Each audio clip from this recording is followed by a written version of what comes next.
All right. This is Tom here. I'm with Bobby. Yep. We're going to do a little bit more of a kind of our older format when we do these instead of just kind of rolling into things. We're doing these Noise Brigade Presents episodes, and we're trying to do these as kind of deeper dives onto some things. And Bob, I know you've had your nephew on to discuss some video games and some wrestling. But the last episode that we recorded, we we kind of had a few minute touch upon the ongoing saga of Johnny Depp and Amber Heard, and AKA two herds, one cup. it's right, two herds, one cup, Amber Turd, however you want to call her. But we are joined once again by Danielle, who's going to kind of give us a deeper dive into this whole, scenario. And it's look, I'm not one to be into this stuff, but I'll say this that I'm a Johnny Depp fan, always have been.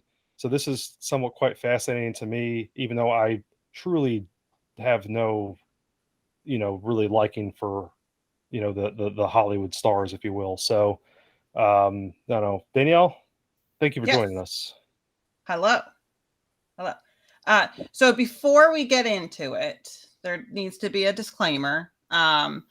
There's a lot of like horrible physical and sexual abuse accusations in this case, and it's really hard to talk about the case without bringing that up. But like, we're not going to go into detail because that can be like triggering for some people.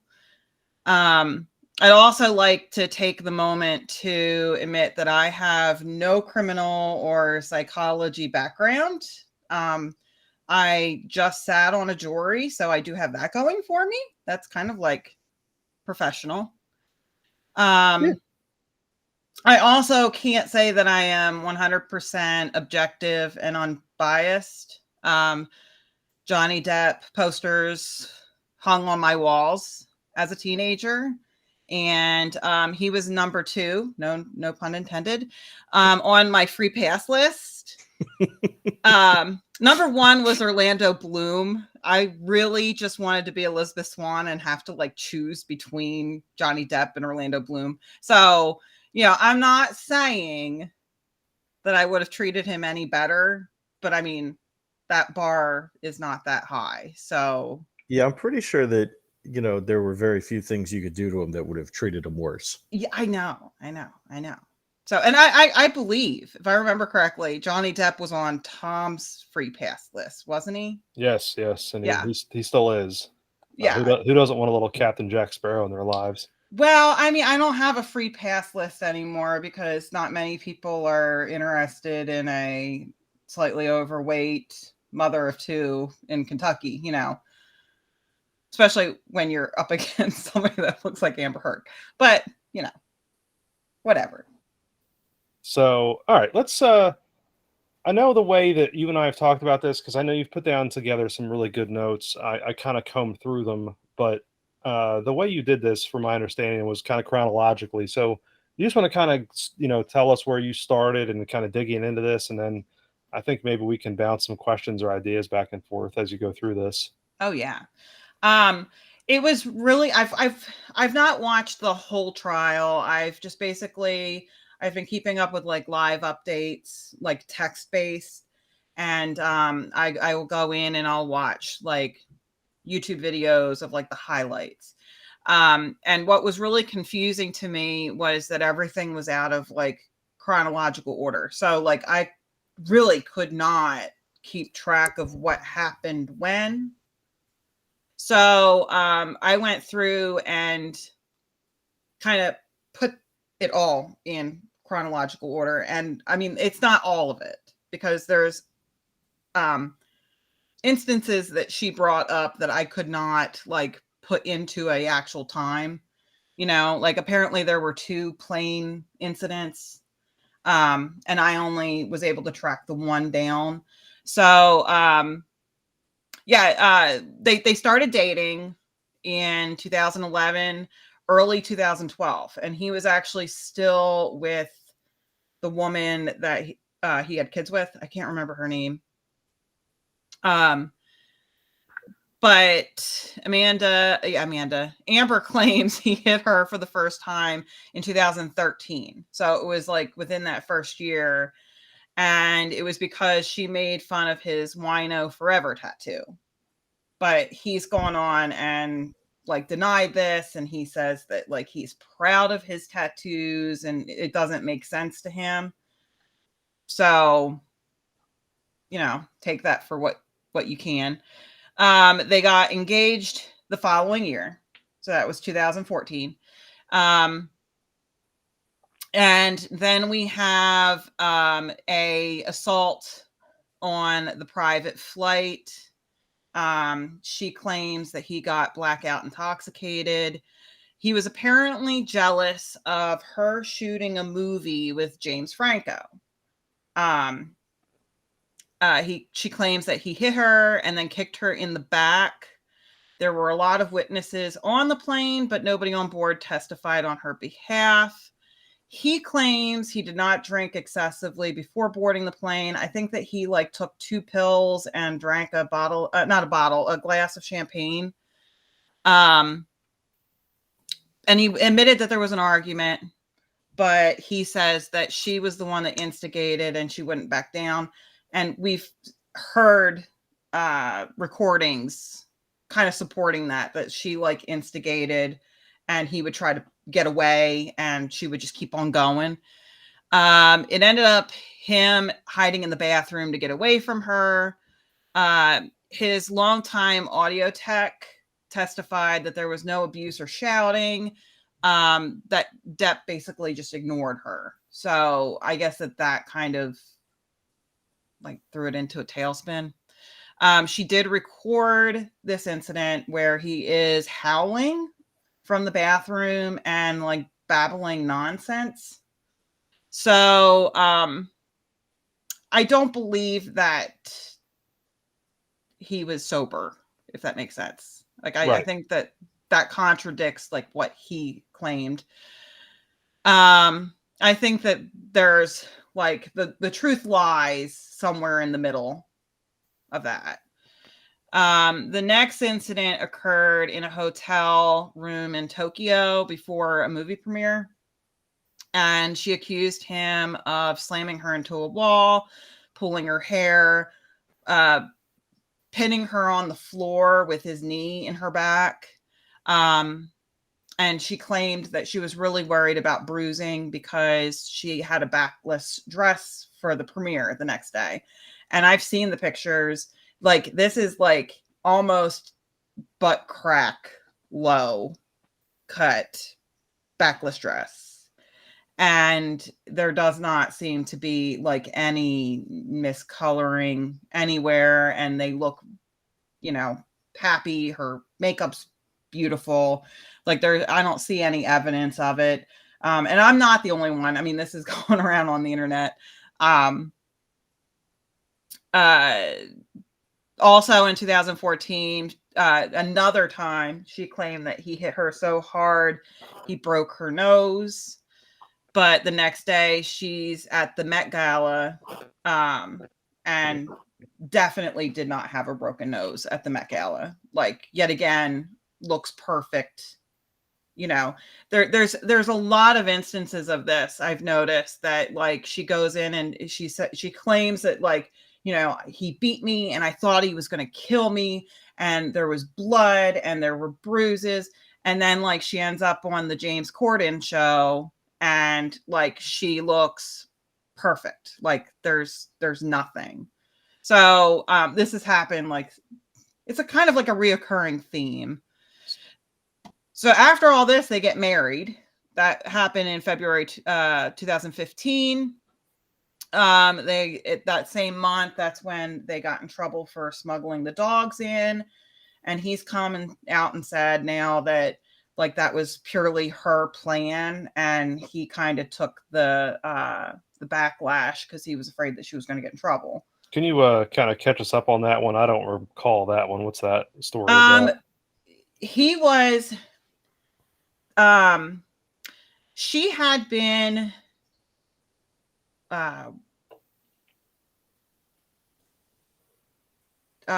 what's the she was shooting a movie in like a different part of the United States, and he was preparing to go and shoot Pirates of the Caribbean, and it was going to take like a really long time. So they rushed to get married. Mm-hmm. And then she flew to Australia with him when he was going to shoot that. So they brought their 2 Yorkies along with them and smuggled them into Australia. But Australia has like really strict laws about like bringing either wildlife in or out of the country. Right, because of the island nation type deal. Yes. Right. So I hear they use a big boot and kick you in the butt if they catch you. That's not a knife. That's a spoon. But they got caught like smuggling these dogs in, and they got in trouble, and they put out a video of them talking about like, you know, how important it is to not bring in wildlife into the country. And like, as I said, like I thought I read somewhere that like he's come out and said that it was like purely her idea. Now, is he trying to place blame? Maybe, you know, but that happened the same month that they got married. So, all right. And then, like I said, I know I've reviewed the notes with you a little bit, and I know you've really put a thing in. At this point, you're up to just the point where they got married. Yes. And it sounds like, you know, Bobby, I don't know if you'll see this too, that this was insanely toxic from the get-go. Not from the get-go. It like apparently was really good for like the first like year or so. And then like within like the first year, that's when it went things south. Yeah, and I think that it, like, according to her, it like stemmed from his jealousy of James Franco. Right, yeah. Yeah, which I mean, we'll get into that in just a minute. But she claims that, you know, that there was no relationship there, that, you know, she was just good friends with him. They had done Pineapple Express several years before. She was in Pineapple Express? Yeah. How did I not remember that? So, like, Johnny, like, thought that there was something going on there. And apparently there was a kissing scene in the movie that they were in together in, I know it was like the Adderall Diaries, but that's where that stems from. Is like I noticed through like doing this research that on both sides they were insanely jealous. Both of them were very guilty of being very jealous. Like him, it would be like any guy or girl that showed her attention. And then for her, like, I mean, she was jealous of anybody that was close to him, that she thought that could potentially, you know, open his eyes to leaving. So yeah, jealousy is definitely a like a common thread throughout their relationship. Gotcha. Okay, so they're in Australia at this point, right? They are in Australia. Okay. And this is where they had the biggest blow up of their relationship. This is where things got interesting for me, because there's a lot of stuff here that will not make it to court, and it has not made it to court so far, because this is like the third time they've been to court over this. This was about a prenup and eventually a postnup. Definitely a source of contention in their relationship, but each side has a different story. Amber claims that she did not want to sign the prenup because she didn't want people to get the idea that she married him for money. Oh, wait, no, she did want it. I apologize. She wanted to sign the prenup because she didn't want him. She didn't want people to think that she married him for money. But she claims that he refused to sign the prenup because he felt that she had one foot out the door already. that he's like, we signed up for life. The only way out of this is death, you know. He claims that she refused to sign the prenup, and eventually after they got married and they're in Australia and things aren't getting better, like he then started bringing up like the post-nup, like I guess like an agreement after you get married. The thing that really stuck me out on this is less than a year after he thought she was having an affair with James Franco. Why would he refuse to sign a prenup when he's the one that has like millions and millions and millions of dollars? That makes absolutely no sense to me. Right. If you think that your significant other is having an affair with somebody, I mean, the smart thing would be to protect yourself, right? So like her story made no sense to me at this point, because it was kind of like that doesn't make sense, you know? So in my digging, I come to find out that there is an actual recording of the aftermath of this. And I recommend that everybody go and find this. It's a video. It's a person called Incredibly Average. It's a YouTube channel. And the title is something along the lines of like Australia Aftermath. But it's a recording that I believe she's the one that hit record like in the middle of all this. And it's after his finger has been sliced off. It's after the doctor and the nurse are there, and it records like everything. And it really changed my mind on this case. You can hear her in the background saying she didn't mean to do it, that it was not on purpose. She's afraid that she's gonna lose him. You know, he's like locked himself away somewhere away from her, and she's like trying to get to him. And she's like, the doctor's talking to her, and she's like stomping through the house. So, and I mean, she's like hysterical. Dr. Kipper and the nurse, they have like a little side conversation. They say, you know, the doctor's like, she did it. You know, she did this. You know, she shattered the bone. They end up, the nurse asked, because the way that I the way that I read it and I heard it, it seemed like Dr. Kipper dealt more with Johnny Depp, and he did not deal with Amber Heard as much. The nurse dealt with her. But the nurse at one point was like, can we give her some Seroquel, which is a antipsychotic? And she's like, oh, you know, usually she gets 25.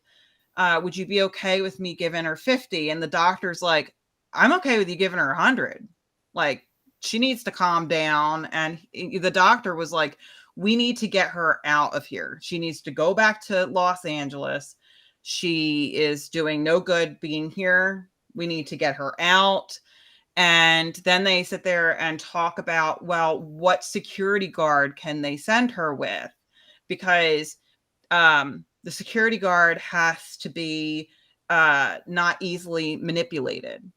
They actually said that, you know, they can't send her with somebody that's easily manipulated. So at this point, the bodyguard starts talking. And he discusses the state of the house. He says that Depp destroyed it. He estimates that it's $50,000 to $75,000 in damages. He kind of says that, like, he believes that Amber did certain parts of it. Like, he thinks that she destroyed the TV. And then this is a quote. She admits to me she threw the first one. She threw a bottle at him. She did it first. And then he goes to talk about a conversation about Depp wanting a settlement and Heard stating she disagreed and refused in anger. So that goes back to what she's claiming now, saying that she wanted to sign the prenup. He didn't. But that's what that whole argument was about. He says that the scratches on her arm looked to be self-inflicted. So that was the only like physical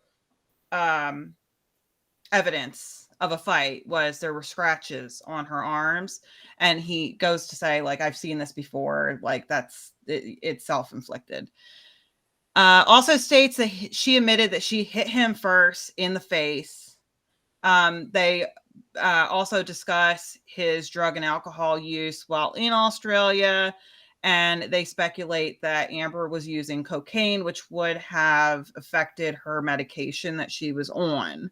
But he did say that when he visited earlier, I don't know if that was earlier in the trip or earlier that day, that she was stone sober.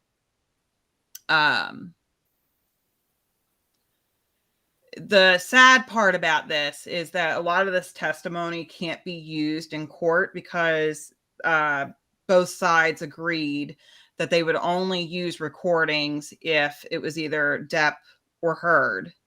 And Jerry Judge, the security guy, he died in 2019. So I think any testimony that he has would have been like pre-recorded. So they can't like the guy that was there that heard her like confess, they can't even call him up as a witness. Wow, that sucks. Yeah, it really does. Because it's like, after watching this video, there's like no doubt in my mind that like it's like it does not equate to what she is saying at all. Like, I think that like he kind of brings it back, like I think he downplays just how much drugs and alcohol was involved, but he does not deny it either. Whereas like she says that like she was the perfect angel, all she did was mushrooms, but like if they're talking about like they were trying to figure out who is supplying her with cocaine. So, the wild part, I listened to part of this recording that she's referencing. It is worth your time. They spend several minutes looking for the tip of Johnny's finger. Yes, just like the tip. Yeah. So let's bring it back for a second, because I didn't know that his finger got cut off. Yes. Well, she claimed that he cut it off himself. That's what she's claiming now. There's been like 3 different stories that she's claimed. But all of them, like, she's sleeping, and I forgot to mention that this is also where the sexual assault comes in with the bottle. I didn't know about that either. Like, I know literally nothing about this case. Yeah, well, as I said, I don't want to get too in depth, but there's you can go in and look at videos of her testimony describing that. But she does claim that there was sexual assault with a bottle, but okay. Like she pointed out which bottle it was, and like if you look in the picture, there's liquid in it, so it's kind of like that doesn't make sense. But right. Yeah, like in her testimony, I guess I shouldn't even get into it, but like yeah, if you get the chance. And if you're interested, I recommend that you go and you watch her testimony. It's very, as I said, triggering. It's very in depth. But it very much for me felt like watching a show. As somebody that deals with anxiety and panic attacks, it amazed me how quickly she like turned it off. Like talking about a traumatic experience, she just turned it off. Yes, yeah, I don't buy that. I would have to watch, but I think I'm in your camp without even seeing it, because that's not something that you can turn on and off. But honestly, the only part of her testimony that I've seen is when she said, "And my dog stepped on a bee," and it makes a weird face.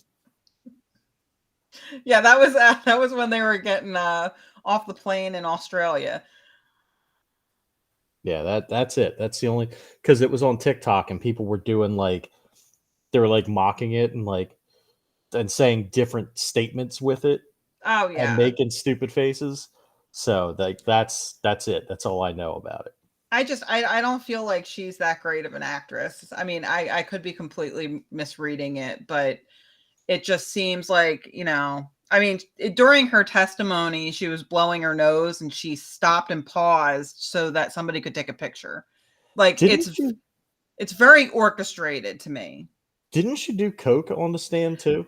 That's been rumored, but I can't tell. I've never done coke, so I don't know what doing a bump looks like. Yeah, I thought I saw that too, and I was like, it seemed like it'd be really hard to keep that in a tissue, but I don't know. I never done cocaine either, so I don't really know. Yeah, I Well, mean, apparently they said that you can freeze it and it would thaw in the tissue. I don't know. I don't know, and I don't want to know because I hope I'm never in that situation.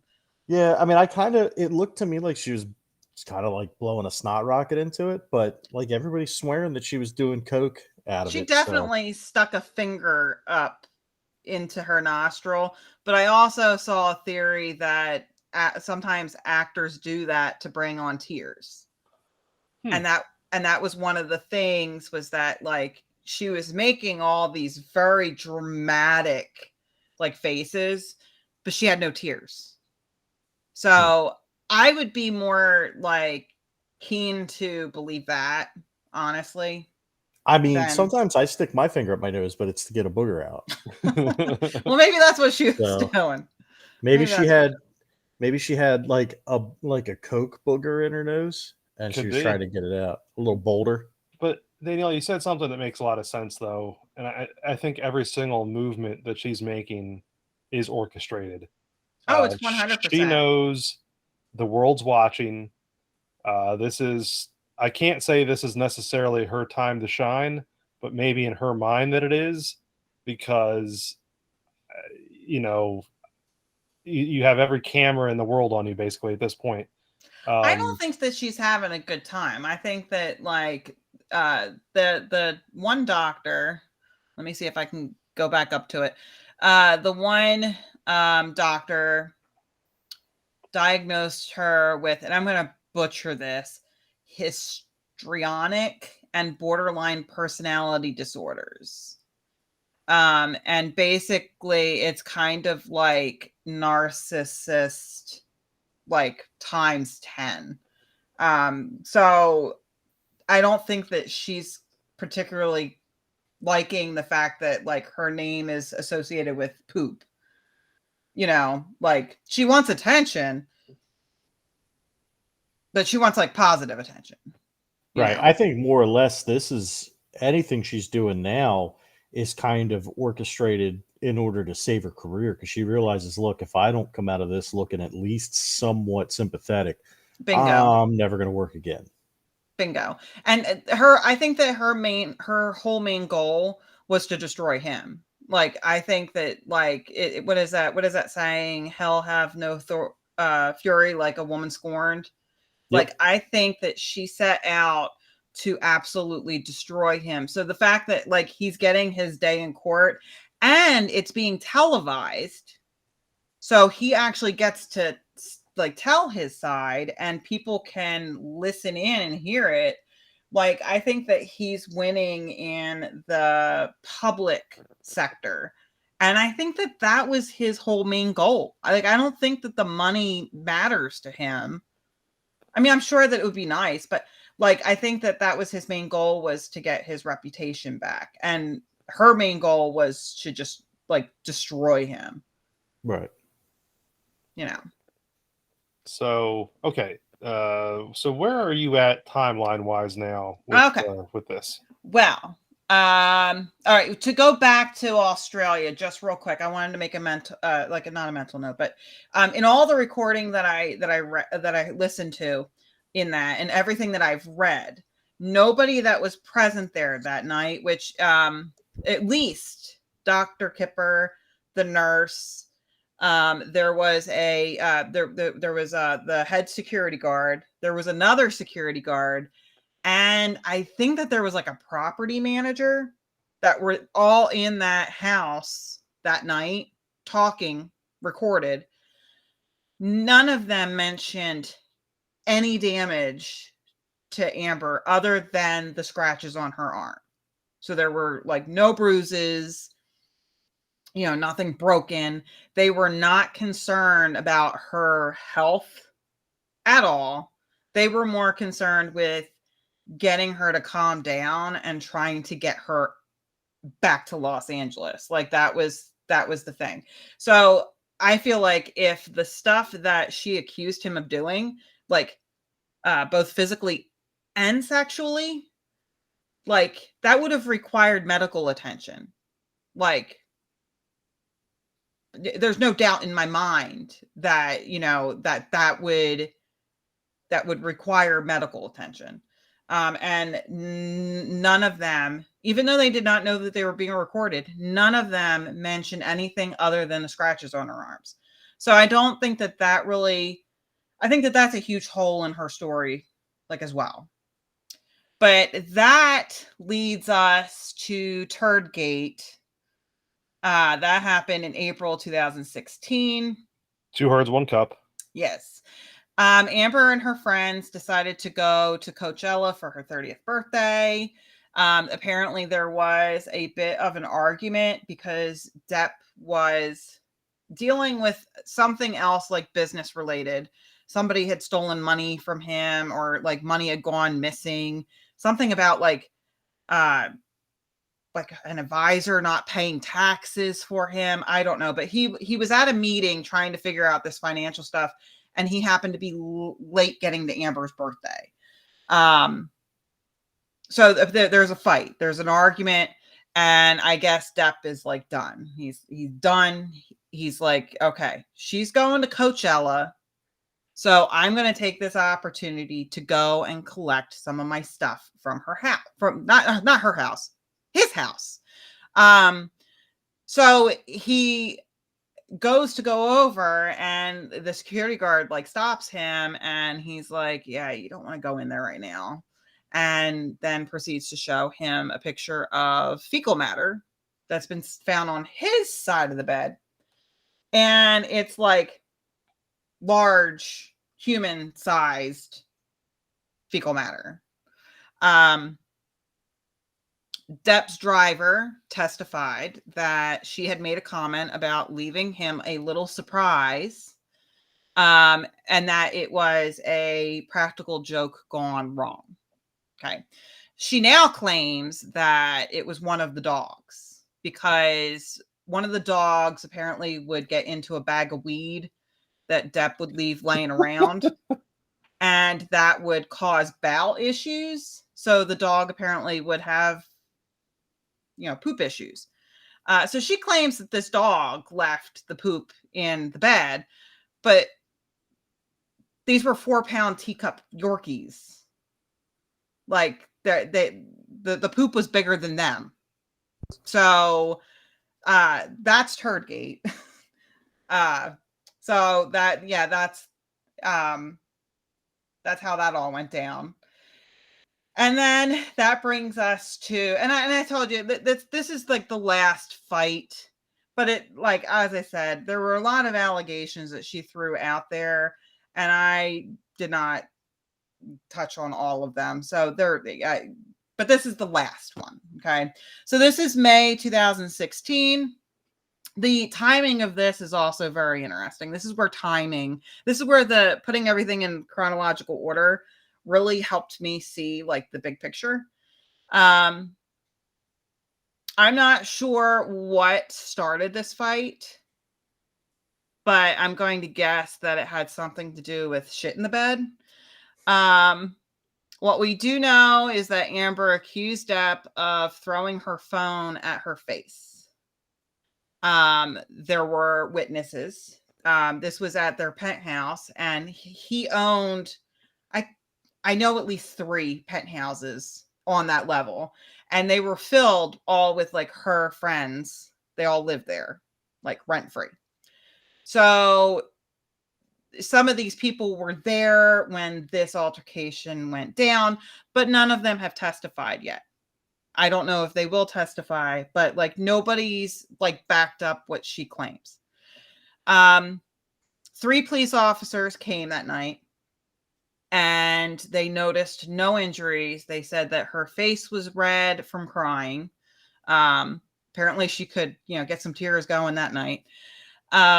There was no evidence of a crime, so they could not, charge him with anything. And she was uncooperative, so she would not even tell them who her husband was. All right. They pulled the body cam footage, and the 2 police officers walked through the penthouse, and it is neat and tidy. Like, it's nicer than my house, like our house right now. Like, I'm pretty sure if somebody walked through our house, they'd be like, oh yeah, something went down here.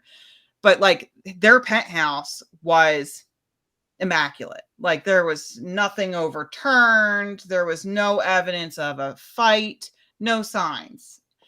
The next night, and this is where the timing gets interesting. Okay. Because after that, they were done. Okay.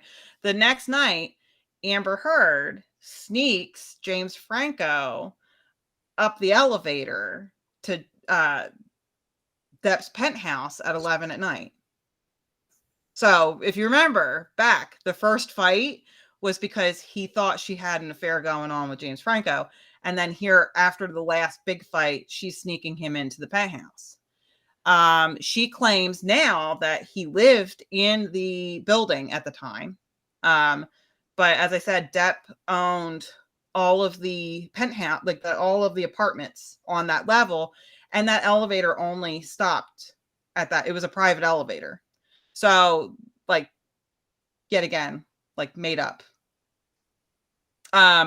The elevator also recorded Elon Musk visiting at like late hours, but I could not find a date on that. So within a couple of days of this, like her getting the phone thrown at her face, she had both Franco and Musk up in the penthouse that Johnny Depp's paying for. Both men were called as witnesses. Both sides wanted them. Like, Heard wanted them as character witnesses, and Depp's side wanted to know what she looked like after the days after that fight. Neither are expected to show, and apparently they can't subpoena them. So, like, we'll just never know, what they said. So the fight was on May 21st. They on the 22nd, that's when James Franco was there. The 23rd, she filed for divorce. And on the 24th, the next day, her lawyer sent a letter to Johnny Depp's lawyer. And I'm going to read that real quick to you. Says, as you may be aware, your client and Amber's husband, Johnny Depp, violently attacked and threatened Amber on Saturday night, May 21st, in their penthouse apartment. There are several witnesses to this particular incident, and there are photographs depicting the property damage Johnny caused, as well as the physical injuries on Amber. Unfortunately, this is not the first incident of domestic violence perpetrated by Johnny against Amber. In fact, there have been 2 other incidents in the last 6 months. Although Amber is afraid of Johnny, she strongly insists that we do everything possible to keep this matter out of the media spotlight, which is why she has not yet sought a CLETSDVTRO, a temporary restraining order for domestic violence, and why we did not arrange for Johnny to have been personally served at last night's movie premiere. The letter then went on to list her demands. Exclusive use of the couple's Land Rover and Depp to continue paying for it. Penthouses 1, 3, and 5 at the Eastern Columbia building in downtown Los Angeles, with Depp to continue to pay the mortgage and all utility bills. Depp was also told to pay $100,000 for Heard's legal fees, as well as $25,000 for forensic accounting in relation to the divorce by May 27th, which was 3 days after the letter was sent. Okay, so May 27th comes. Amber shows up with a bruise on her face and files a TRO against Depp. That just doesn't make any damn sense. Like it's almost like blackmail. Right. Like she demanded all this stuff, and then like when he didn't pay it, that's when she went and got the restraining order. It's quite fascinating that, obviously some of this stuff was known prior with these other court cases, but now we're at a point where, you know, uh, people like yourself and then just really truly other people too have really dug into this. And, it's quite honestly, the truth is being kind of put out there front and center on TV. But yeah, it's quite shocking that the I don't know a good way to put this, that she was ever given any credence at all to anything, because Yeah. it's just mind-boggling how, for lack of a better word, batty she sounds. Yeah. Well, and the thing that gets me is like when I first started this, like it broke my heart because as I said, like I was a huge Johnny Depp fan, obviously.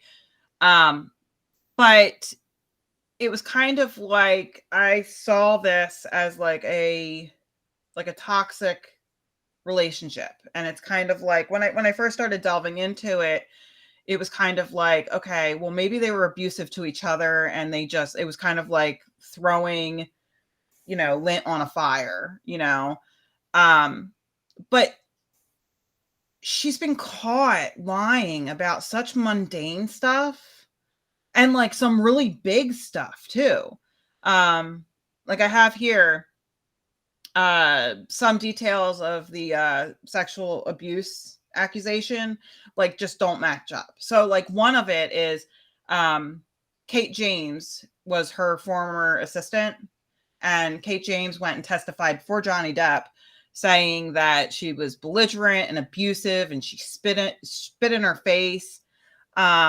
She's come out recently and accused Amber of stealing her sexual abuse story. Like she said, like, yo, that happened to me. And that's what I relayed to her. And like she spun it around and like made it her own. And like it's like, okay, I could see that. All right. But it's kind of like that's your word against her word. But like what I'm saying about like the silly details, like when she was describing one of the incidents, she was talking about like he had her pinned up against the floor and all she could think about was just how dirty the carpets were. And number one, like he's a millionaire, like I'm pretty sure he's got cleaners. And number two, he turned to his lawyer and he was like, that house doesn't have carpet. So it's kind of like, all right, so is she making up the whole thing? Like, is this really Gone Girl? Like, she's made up this whole thing to be vindictive? Like, I thought that maybe there was an ounce of truth, but it's like, if you're going to lie about like everything, then that, like, all credence kind of goes out the window. That was my point exactly. Is it's like, the like I said, it's mind-boggling on how batty a lot of this sounds, because it is. It's just lie after lie after lie, and even prior to them getting married and some of the stuff you were talking about, it's it's the old fable. It's the boy who cried wolf, Yeah. and you know, eventually that catches up to you, and well, I think we're well beyond that point, because it's I don't know, it's absolutely wild Yeah. how, I mean, that was the kind of the weird thing for me, and really learning some of the stuff too. Like I had forgotten about the finger incident, mainly because I probably didn't. I just kind of heard it in passing. Was like, Well, and he covered it. right, right. He said that he did it because he was afraid that she was going to get in trouble. So he claimed that it was an accident, that like he just did it. So I mean, like, of course that's not going to like make like huge news, like, oh, the drunk high guy hurt himself, but like, they're talking about like she lodged a liquor bottle at him and that's what caused it. Wow. Huh. Yeah, that's a little nutty. Yeah. I want to start. I said to Danielle last night, I want to start calling him non-figured Johnny. Good old Jenny Nine Fingers. Johnny Nine Figures and Wait. Amber Turd.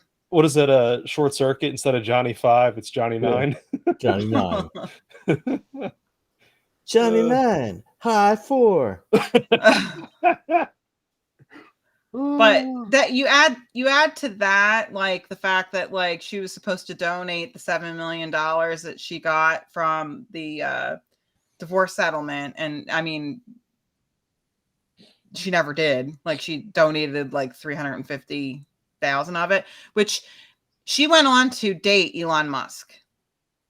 All right, and I can't imagine like how crappy he feels right now, because like he told her, he was like, dude, I will give you 24/7 security free of charge if you need it, and she declined it. And it's very speculated that he went and donated a portion of her, like what she was supposed to donate, to the hospital and to the, what is it, ACL, whatever. I believe it's the ACLU. Yeah. Yes. It's widely speculated that he donated like a good chunk of money for that. And then like in testimony, I think it was like it wasn't her manager, but it was something along those lines. He testified that like when that relationship ended, she was just really sad and she wanted to mourn it on her own before it went public. And they showed the text messages between the two of them, and he was like, but you didn't love him. And she's like, yeah, I know, he was just taking up space, but I still wanted to mourn it. And it's kind of like, how crappy like Elon Musk must feel like that. Like it's like he was willing to do all this stuff for her, and then just to find out that he was just taking up space, right, in her life. You know, it's kind of like, what was so attractive that you have these like three great men? I mean, not all of them, but like, you know, fighting over her. Yeah. Yeah, Bobby, what do you think? I'm gonna plead the fifth. Gonna plead the Johnny the Fourth. Yeah, Johnny the Fourth. It's like 4 3/4. Yeah. No, I mean she's a knockout. She absolutely is. But I'd rather be with someone that's not going to actually knock me out. Yes. And chop off my fingers. And poop in your bed. And poop into my bed. So I'll find someone else that's not Amber Heard. I mean, unless you're into and that, there's nothing wrong with that. But I mean, don't blame it on the dog. Right, but you're Johnny Depp, for Christ's sake. You can find me. Right. There's plenty of women out there that are gonna like do anything you want and not poop in your bed and beat you up and you know do whatever else. Like, you have your pick of the litter, bud. Why are you picking her? Sounds like she needed some cat litter. Oh, Jesus Christ. And that's been the Noise Brigade presents. We're never doing one of these again. Danielle, do you have any other final notes for us on the Johnny Depp Amber Heard saga? No, the only thing I have to say, there is so much information out there that like I had to narrow it down so that it didn't go like 3 hours. I mean, they've already like had, I think, like 48 hours of testimony already. So, you know, trying to knock that down into an hour is, you know, it's tough. There's so much that we didn't get into, but if you want to, I'm trying to get back to my notes here. The recording from Australia, like the aftermath, where it was like the doctor and the nurse and the head of security, them all talking with her like wailing in the background. That is yet again at incredibly average That's the YouTube name. So I highly recommend that you go. You don't even need to have your sound on because he puts the word, like he translates it for you. Very eye-opening. And then also some other resources. There's a website called deppdive.net that has all of the evidence. You can go in and you can look at all the unedited pictures. So if you want to see like his finger cut open without the blur, it's all on there. And that's all evidence, including the UK case. And then another thing that I've been kind of trying to keep up on is there's a subreddit called Justice for Johnny Depp. And there's some BS on there, but there's also some really like informative like posts that people have like caught like inconsistencies and everything. So it's very interesting to see if you're like me and you like looking at that kind of stuff. Gotcha. No, very cool. And you know, this I do like this format a little bit to the point where you do get to you know, kind of do a deep dive into especially something that's topical right now. Where this isn't anything that we would discuss because our knowledge is very limited. We weren't going to do the research like you did. So it's very cool to kind of bring this in and not have just a full blown goof off episode all the time. To kind of to show our listeners that we can be serious, right? Yeah, this was kind of like a Debbie Downer podcast, and I apologize, but it's stuff that like I love, and I know that there are people out there that like just really enjoy this. Yeah, no, it's very cool, and I definitely appreciate all the research and work. And I realize that you know this is obviously something that you're very interested in anyway, but certainly appreciate you sharing it with us. And I'll have to come on for a round 2 when they're off their break. Yeah, and that's whenever the trial starts to get up to concluding too. So I think that'll be fun. Yeah. But yeah, definitely. No, thank you again for that. Really appreciate it. Bobby, do you want to wrap us up here? Yeah. So now that you've heard all about Amber Turd and 2 herds, 1 cup, and old Johnny Nine Fingers, make sure you check us out at doublewidecoffin.com, at noisebrigadepod.com. Noise Brigade Pod or podcast? I can always screw that up. It's just pod. Yeah, it's just Noise Brigade Pod. Noisebrigadepod.com. Yep. Check us out on Twitter. Check us out on Facebook. Until next time, we have been the Noise Brigade. Thank you for listening.